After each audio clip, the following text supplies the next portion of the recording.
I think it would have made me a stronger mental athlete if I had kept going, but in poor physical shape. It was kind of an interesting experiment to see what happens when I tried to go full gas with COVID in my system.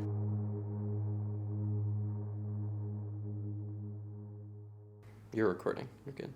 No, you're not. No, I am. Okay. Can you give me a little slate? Jenna's reflection on this pretty horrible weekend. Take one, Mark. Miguel talking. Take one. We're on our way to Milwaukee. Woo! Got our good friend Mark behind the wheel. And we're gonna see how y'all feel about doing some exercising. Woo!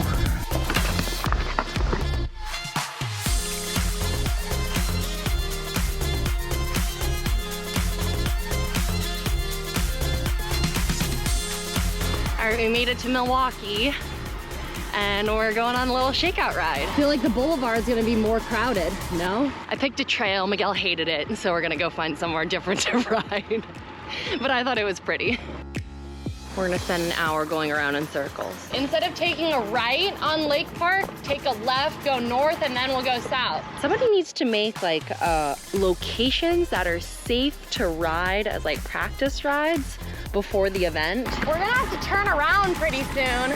That'd really help people who were like coming in town for a race and didn't know where to go, what to do, what roads were safe to ride on, not bike paths, but just quiet roads. That is all. Goodbye.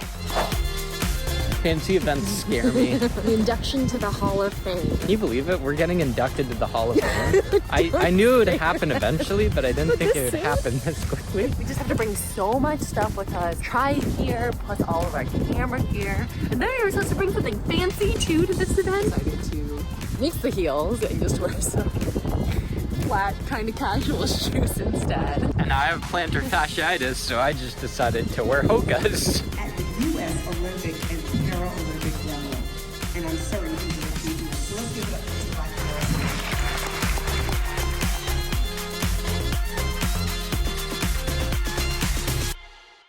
Hello, it is us. We found your GoPro, so we figured we'd say hi. I'm gonna sleep down in the basement, which is also The hair salon. a mimosa bar and hair salon. Yes. Legitimately.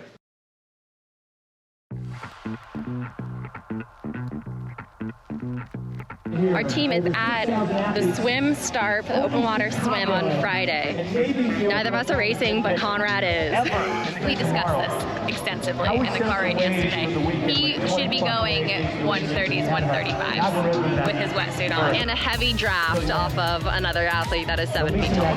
Oh, is that him right there? And See that Conrad's person on his in butt? the green? Nationals at the same place that it was last year, so Miguel and I have kind of an idea of what it looks like, but Alex doesn't know the ropes. No! I'm sad I'm not doing it. Conrad is still MIA. Did he actually swim? I don't know. Is he drinking a beer? Yeah. Don't see him in that group. That's not him. Usually you loop an inner two. He breathes really late. He's like, well, you breathe late too. Are you sure? Yeah, it's too smooth. I'm just slandering Conrad. He's gonna kick me off the team. Oh, it is him. It definitely is him. All right, well, to everyone's surprise, Conrad beat Jason out of the water. Definitely like just not a good idea to be like out in the heat for hours before race day. Testing out the gears, racing with a different wheel this time, and look who I ran into. I remember not being able to sleep very well and also feeling like very dry throat, very like kind of dehydrated. Taper makes you feel kind of weird. So it's hard to distinguish between something that, you know, might be concerning and something that is just small and your mind is telling you it's bigger than it actually is and it's just a taper thing.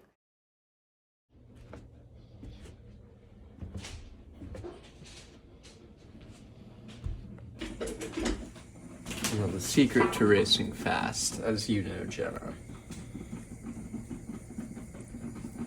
is big day oats.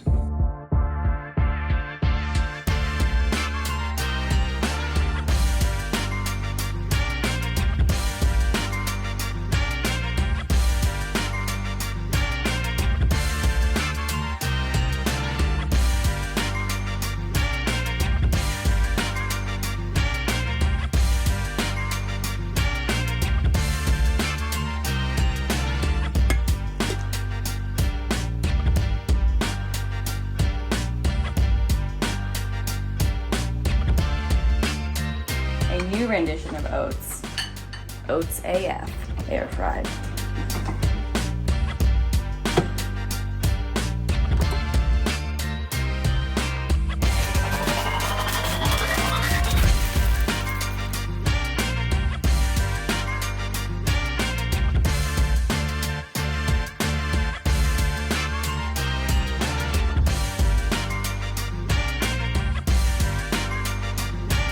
Oats off.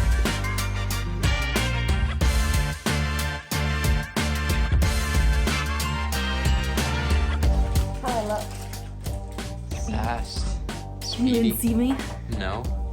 Whoa, where'd she go?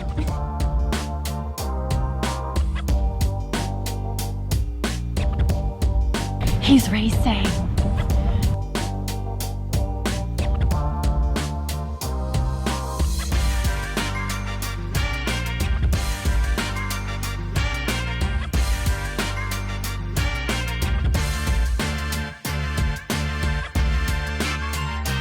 Feeling good? Ready to roll? You go in How we there. feeling, guys? The team is The same thing. pumped up. Beautiful sunrise. It's going to be a good day. So it is almost go time. Jenna, how are you feeling? They are ready. Jenna is fit and she is ready to crush it. Didn't really feel nervous going into it. I haven't raced in Olympics since last year. Since this race last year. My goal for this race really was to just get to the start line. Miguel has been battling pretty bad plantar fasciitis, so his run is not optimized at all. I came in knowing that like I might not be able to race at all. Today is the first day that I woke up just not even thinking about my feet. And if I wasn't confident enough that I wouldn't set myself back, I wouldn't race. I'm a little anxious about what's gonna happen with my calf, but I feel like a good warm-up will do me some solid.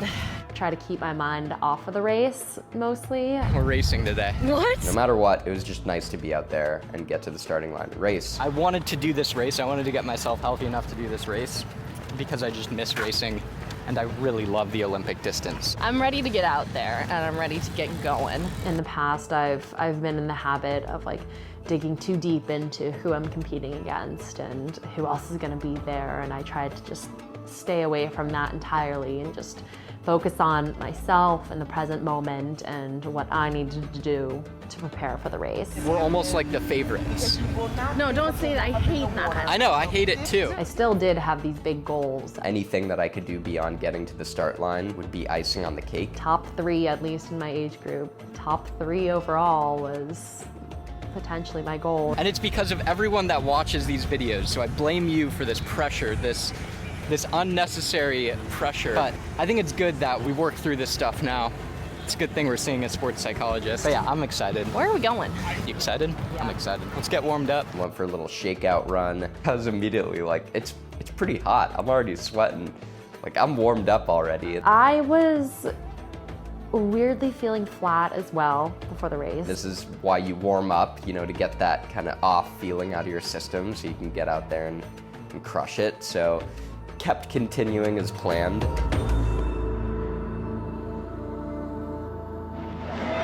So standing in the coaches area at USAT National Champs here. He's about to do his trademark backstroke start where he pushes off, disappears, comes up 50 feet later, usually in front of everybody, like a seal or a sea lion or porpoise. Watch out for it.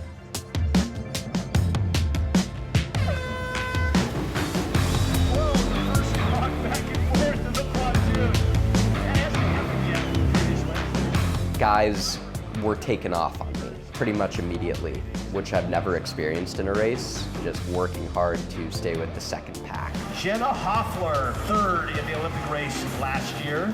Had a great legacy triathlon as well. I was nervous the whole time about my calf. After our practice swim on Friday, I got out of the water and was having a little bit of tightness in my calf and was like, it's fine, like it'll be okay. Once the race starts, adrenaline will take over and like I won't even feel it.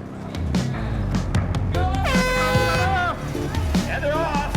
There's Jenna off. She's in the front. I was swimming alone, I think, the entire time. So both Jenna and Miguel had excellent starts to the swim. They got out well in the front, and they're looking really strong. The only thing I knew is like this swim was really hard for me, despite knowing that I was in pretty excellent swim condition. It's transition. Every second matters. Nice swim. So Miguel had a solid swim and a solid transition. He is currently in 4th place out of transition. I've exceeded my goal already by just getting out here and racing. He's about 1 minute 20 seconds back behind Matthew Gunter. So by the time I got on the bike, I know there are guys ahead of me. We're gonna push it pretty hard. His cycling fitness is excellent, and he's about to put out some power and hopefully do some damage. Definitely was the first woman out of the water. Transition, great swim. Heck yes, well done. And I was like, all right, yes, like this is perfect. This is exactly what I wanted.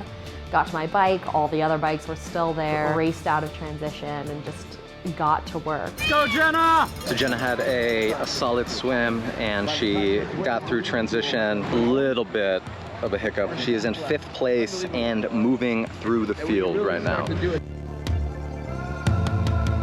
My power was lower than I wanted it to be. I think I was holding around 200, wanted to hold around 215. I knew immediately that I could not get my heart rate down.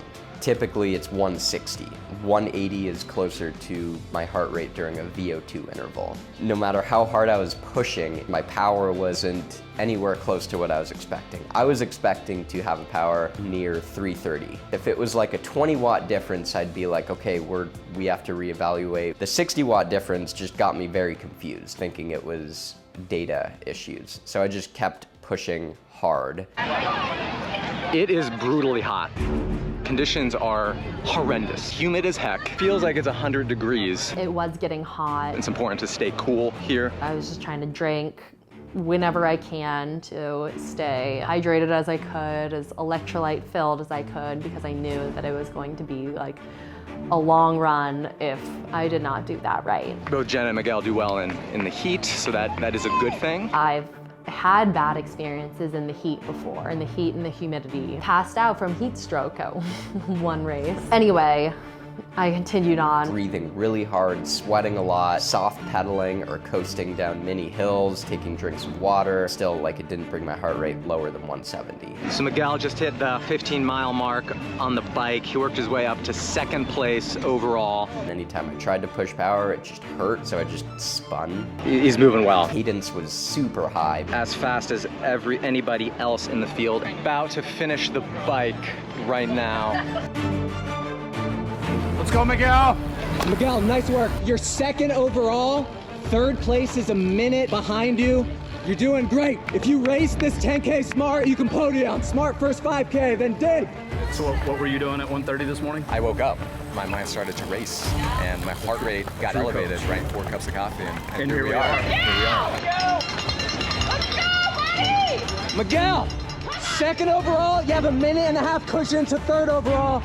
Race smart, good cadence, relax, dig the last 5K. And then the run. This is a big test. He's run maybe a handful of times in the last 2 months. It was the hardest start of a run that I've ever experienced. Like, I just couldn't breathe. It was super hot. He's gonna dig deep. Jenna just passed through the 20-mile mark, cycling faster than all the other women, winning her age group. Let's go, Jenna, good transition. Nice job. You're winning your age group by a minute and a half. You're winning your age group. There's women ahead of you. Less than a minute, go get her. You're looking strong. Nice and smooth, good cadence. Go get it. Come on, Jenna, you're looking strong. Let's go. The second overall at that point, 12 seconds down from the leader, and had a chance of catching her. Miguel just passed through the 1.2 mile mark of the run, third place overall. I took it back to a jog. He's running a little bit slower than everybody. And in my head, I'm like, I have an out here. Because he hasn't run really in 2 months. We don't like to make excuses. We don't like to DNF. We don't like to, admit failure when it happens. These are the best athletes in the country, but we know that Miguel is tough, so. My left foot was hurting a little bit on top of all the breathing, and people were passing me. All right, well, I just ran about 2 miles and feet started to flare up a little bit, so I called it. Fun swimming bike, felt maybe a little out of control, but it was fun. I was proud of myself for recovering my feet enough to get to this race, and I completely ignored the fact of how weird everything turned out that day. And now we're walking over here with Coach Derek. Hello. All right, Jenna is flying. We got Jenna out there on the course still, and after 1.2 miles, keep it up. I went through this mental battle at around mile 2 1/4. She's in second overall, 12 seconds behind first place. So we're walking down the course to just yell at her to make up that 12 seconds. This is gonna come down to the wire. My calf hurt, but not that much. I was thinking to myself, it's probably just a cramp, but it could be more. I was saying to myself, it's really freaking hot. I looked down at my watch and I was going 45 seconds slower than I wanted to go. So hopefully she can just keep cruising at the pace that she is and makes it to us. And every part of me was telling me to stop. And then we fuel that last mile or so. I want to say it was only my calf hurting. And I'm just talking to you right now. I want to say it was only my calf hurting, but I think part of me just gave up during that race. So you stepped off the course also. Calf is acting up. Yeah. I do feel like I'm in therapy. Every race doesn't go as planned, I guess. Right. I tried my best. It was a combination of a lot of things. I think I'm afraid of the heat. Started getting really hot and I think it just cramped up and then started hurting. I'm afraid of things going wrong again and me going down in the heat. To have dropped out and afterwards still be able to walk pretty okay. It hurt a little bit right after, and the next morning it felt like nothing had happened. It's frustrating to me because I'm like, all right, well, if I'm okay right now, I could have pushed harder.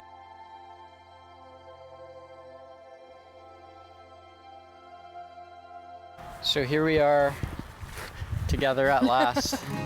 The expectation of a good race every single time is something new to us. I hate to disappoint everybody, but it happens. It's like when we first started this sport, we didn't know what was gonna happen every race. We're just gonna go out and do it and make it to the finish line, and that's that. I think we're both just trying to stay as positive as possible and not think about what could potentially happen. Now that we've shown success and put so much into it, it's almost like every single race has to be a good race or the best race of our lives or else. No one wants to go into a race thinking that they're going to not finish it, and we tried to not think of that as being an option, so. It's a little encouraging to know that there was something wrong with me. Even if I have a bad race, it doesn't mean that I'm a shitty person.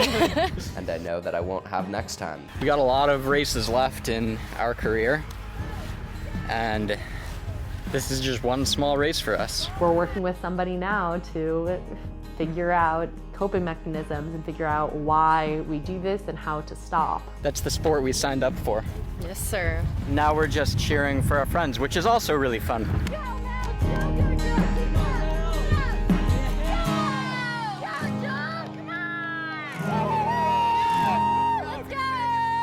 Coach Alex is coming in. Finish strong, girl. Let's go. Let's feature Alex in this video.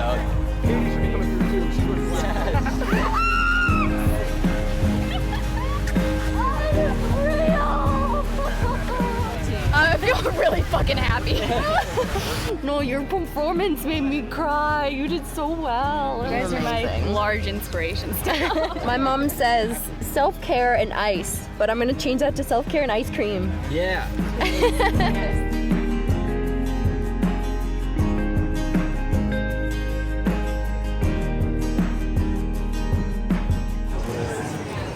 They're both for you.